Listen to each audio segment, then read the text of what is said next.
प्राचीन भारत के एक समृद्ध राज्य में महाराज विक्रम सिंह का शासन था। महाराज न्यायप्रिय थे, लेकिन उनकी कोई संतान नहीं थी। जैसे जैसे उनकी आयु बढ़ रही थी, राज्य की चिंता गहराती जा रही थी कि अगला राजा कौन होगा। एक सुबह शाही मुनादी वाले ने पूरे नगर में ढोल बजाकर घोषणा की, सुनो सुनो, महाराज ने निश्चय किया है कि वे अपना उत्तराधिकारी अपनी तलवार के बल पर नहीं, बल्कि बुद्धि की कसौटी पर चुनेंगे। जो भी व्यक्ति महाराज की 3 पहेलियों का उत्तर देगा, वह इस सिंहासन का स्वामी बनेगा। पहले दिन दरबार विद्वानों, सेनापतियों और धनवान व्यापारियों से खचाखच भरा था। महाराज ने सिंहासन से उठकर गंभीर स्वर में कहा, वह क्या है जो एक शक्तिशाली सम्राट और एक दरिद्र किसान दोनों के पास बिल्कुल बराबर होता है, जिसे न तो तिजोरी में बंद किया जा सकता है, न सोने से खरीदा जा सकता है, और जिसे गंवाने वाला अंत में केवल आंसू बहाता है। एक धनी व्यापारी खद्दा हुआ और बोला, महाराज वह धन है। महाराज मुस्कुराए और बोले, नहीं, धन कभी बराबर नहीं होता। फिर सेनापति ने कहा, वह अवसर है। महाराज ने उसे भी नकार दिया, क्योंकि अवसर सबको समान रूप से नहीं मिलते। 2 दिन बीत गए, दरबार में सन्नाटा छा गया। तीसरे दिन सभा के पीछे से एक साधारण धूल भरे कपद्धों वाला युवक सामने आया। उसका नाम आर्यन था। उसने झुककर प्रणाम किया और महाराज की पहली पहेली का उत्तर दिया। समय। उसने तर्क दिया कि एक दिन में राजा को भी 24 घंटे मिलते हैं और किसान को भी। इसे कोई संचय नहीं कर सकता। महाराज प्रभावित हुए, पर उन्होंने तुरंत दूसरी पहेली दागी। वह क्या है जो आंखों से दिखाई नहीं देता, पर वही तय करता है कि कोई फैसला न्याय है या अन्याय। वही किसी उपहार को पुण्य बनाता है और किसी को पाप।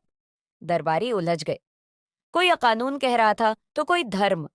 आर्यन ने शांत स्वर में कहा, महाराज वह नियत है। अगर राजा की नियत साफ है तो उसका कठोर दंड भी प्रजा का कल्याण करता है, पर यदि नियत में खोट है तो दान भी केवल एक दिखावा है। दरबार तालियों की गड़गड़ाहट से गूंज उठा। अंतिम और सबसे कठिन प्रश्न की बारी थी। महाराज की आंखों में एक चमक थी। उन्होंने पूछा, वह क्या है जो यदि राजा के पास हो तो प्रजा बिना शस्त्रों के भी सुरक्षित महसूस करती है, लेकिन यदि वह न हो तो दुनिया की सबसे बड़ी सेना भी राज्य को बिखरने से नहीं रोक सकती। पूरे दरबार में सन्नाटा पसर गया। आर्यन ने कुछ पल आंखें बंद की, जैसे वह राज्य की मिट्टी की सुगंध महसूस कर रहा हो। फिर उसने दृढ़ता से कहा, महाराज वह विश्वास है। जब प्रजा को अपने राजा पर अटूट विश्वास होता है तो वह निडर हो जाती है। बिना विश्वास के महल की दीवारें भी असुरक्षित होती हैं। महाराज विक्रम सिंह अपनी गद्दी से उतरे, आर्यन के पास गए और उसे गले लगा लिया। उन्होंने घोषणा की, आज मुझे उत्तर नहीं, बल्कि एक उत्तराधिकारी मिला है। शासन केवल आदेशों से नहीं, बल्कि समय की कद्र, शुद्ध नियत और प्रजा के विश्वास से चलता है। आर्यन को राज्य का नया उत्तराधिकारी घोषित किया गया। नगरवासियों ने जान लिया कि बुद्धि उम्र की नहीं, बल्कि गहरे चिंतन और संवेदनशीलता की मोहताज होती है। सच्चा नेतृत्व उम्र, धन या शक्ति से नहीं, बल्कि विवेक, शुद्ध नियत और समय की सही पहचान से आता है। बुद्धिमत्ता किसी पद की मोहताज नहीं होती।